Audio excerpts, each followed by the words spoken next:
For 13 years, the person Elvis Presley trusted more than anyone in his inner circle was not a manager, not a bodyguard, not a family member. It was his hairstylist. Larry Geller styled Elvis's iconic black hair from 1964 until the day he prepared it for the funeral in 1977. But Geller was never really there for the hair. He was the keeper of secrets that Elvis's own management spent decades trying to bury. Now at 87, Geller has been laying those secrets bare, and the truth about Elvis's final year is not just sad. It is an accusation. Behind the gold records lining the walls of Graceland and the white Cadillacs in the driveway, behind the sequined jumpsuits and the screaming arena crowds, there was a version of Elvis Presley that the world was never supposed to meet. A man who spent his private hours reading books about God, the soul, and the meaning of human existence, searching for answers that fame could never provide. And the people closest to him did everything they could to make sure that version of Elvis stayed hidden, because a searching Elvis was bad for business. To understand how a hairstylist became the most important person in Elvis Presley's life, you have to go back to a salon on Fairfax Avenue in Los Angeles in 1959. Larry Geller was 20 years old when he partnered with Jay Sebring to open the first men's hairstyling salon in America. They charged $10 to $12 when barbershops charged $1.25, and the gamble paid off immediately. Frank Sinatra walked through the door. Then Marlon Brando, Steve McQueen, Paul Newman, Peter Sellers, and a parade of the biggest names in Hollywood. Geller was barely old enough to drink, and he was shaping the look of an entire era of American cinema. But while his hands worked on Hollywood's most famous heads, Geller's mind was somewhere else entirely. He was a reader of philosophy and religion, a meditator, a vegetarian, a young man consumed by questions about the soul and the nature of existence.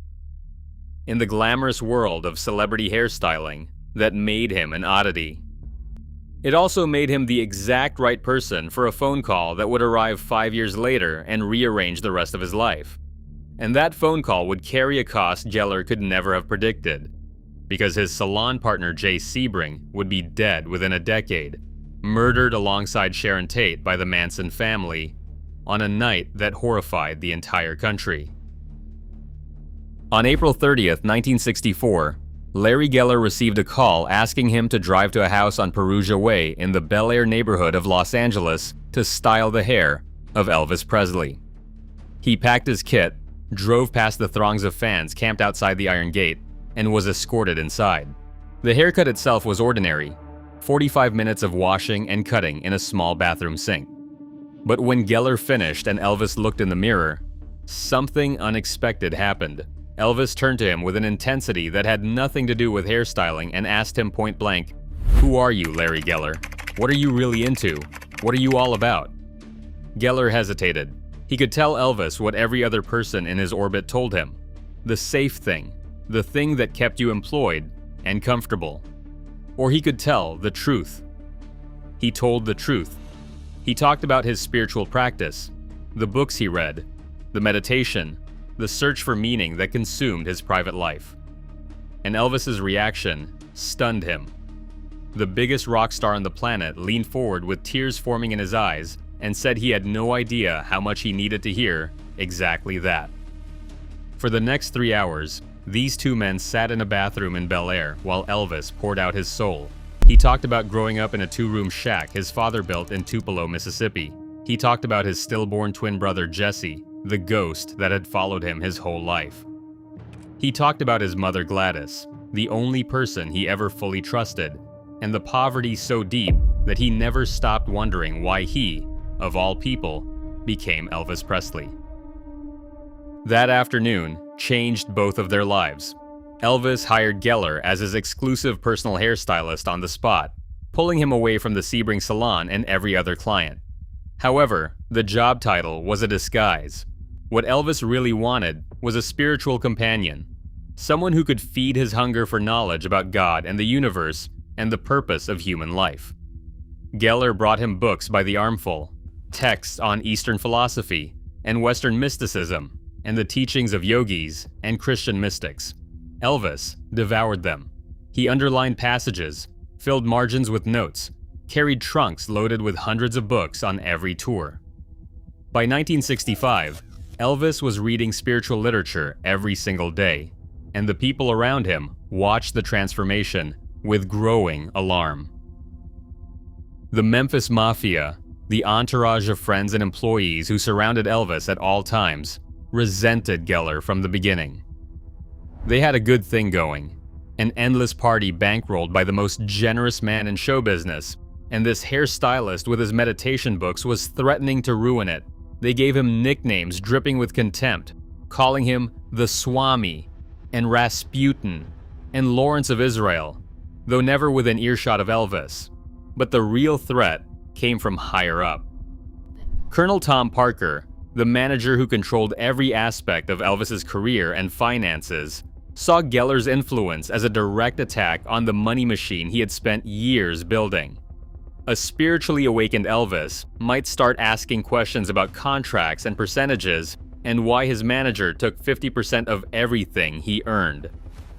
A searching, reading, meditating Elvis was a dangerous Elvis, at least to the people who needed him to stay exactly as he was. Therefore, Parker made his move. He pressured Priscilla, who already resented the hours Elvis spent alone with Geller talking about books instead of spending time with her. He turned the Memphis Mafia against Geller, one by one. And then, the most devastating blow of all. Elvis's entire collection of spiritual books, the library that Geller had spent years assembling, the texts that Elvis had underlined and annotated and called his most prized possessions, were gathered together and burned.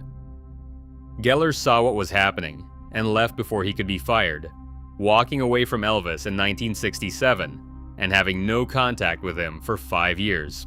Parker had won. The one person who had ever reached the real Elvis Presley, the seeker behind the celebrity, had been cut out of his life entirely.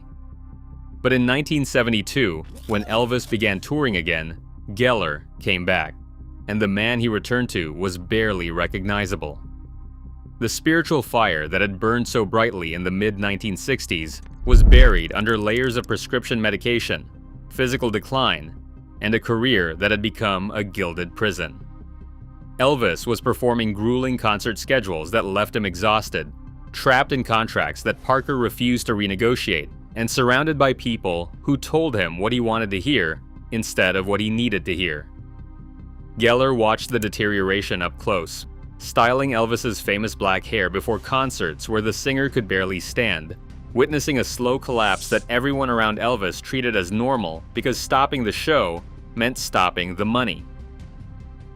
The moment that Geller has described as the one that still haunts him happened on tour in Louisville, Kentucky, about 6 months before Elvis died. It was late afternoon in a hotel suite, and Elvis was in the bedroom with his personal physician. Geller heard a pounding on the door. Colonel Parker stormed in and went straight to the bedroom. When the door swung open, Geller caught a glimpse of Elvis semi-conscious, while a doctor dunked his head into a bucket of ice water. Elvis was moaning. Geller's heart lifted for 1 second, thinking that Parker had finally seen the reality, that Elvis needed a hospital, not a stage. About 90 seconds later, Parker walked back out, stared coldly into Geller's eyes, and said that the only thing that mattered was that Elvis be on stage that night. Then he left. The doctor eventually stepped out, and Elvis called for Geller. In a quiet voice, the biggest entertainer in the world told his hairstylist that his life was on the line, and he knew it. Elvis had plans. In private conversations with Geller and a handful of trusted people, he laid out a vision for a different future. He was going to fire Colonel Parker, finally, after decades of control. He was going to step away from touring and go to Hawaii to get off the pills, however long it took. He was going to return to acting in Hollywood, the career Parker had sabotaged with years of terrible movie deals. He was going to do it all in September of 1977. That was the timeline. September, but August came first. On August 16, 1977, Larry Geller was at Graceland in Memphis when Elvis Presley was found dead in his bathroom. He was 42 years old. Just a couple of days earlier, Geller had stopped at the Bodhi Tree bookstore in Los Angeles and bought Elvis 3 new books, including one called The Scientific Search for the Face of Jesus. When Elvis's body was discovered, he was curled in a fetal position, and that book was nearby. The man who spent his whole life searching for God died in the middle of reading about the face of Christ. The hours that followed at Graceland were chaos, with families stumbling through the mansion in shock, while thousands of mourners gathered outside the gates. But through the grief, Elvis's father Vernon found Geller and asked him to do one final thing. Go to the Memphis funeral home and take care of his boy's hair. Make him look the way he was supposed to look. Geller went. He stood over the body of the man who had opened his soul to a stranger in a Bel Air bathroom 13 years earlier, and he styled Elvis's iconic black hair for the last time. He cut and shaped and used mascara to cover the roots where the natural brown had started growing in, because even in death, Elvis had to look like Elvis. When he finished, he looked at that face and made a decision. He would never style another person's hair again, and he never did. Geller gave up hairstyling that day and spent the rest of his life writing books and giving talks about the Elvis that nobody else ever got to see. Not the icon on the Las Vegas concert stage. Not the tabloid figure of the final years. The real one. The boy from Tupelo who never stopped grieving his twin brother, who never stopped asking why he was chosen, who read 1,000 books trying to understand the meaning of his own life. The one that Colonel Parker and the Memphis Mafia tried to erase because a searching Elvis was bad for business. The tragedy that Larry Geller keeps returning to, the one that sits at the center of every interview and every book and every appearance at Graceland during Elvis Week, is not that Elvis died. It is that Elvis died waiting. He had the plan. He had the courage. He had September circled on the calendar, but August came first, and the people who should have saved him were still counting the money from the last concert. If this story moved you, consider liking this video and subscribing to our channel. Because the truth about Elvis Presley is not the sequins or the screaming or the legend. It is the books, the questions, and the hairstylist who was brave enough to answer honestly when the king of rock and roll asked him what life was really all about.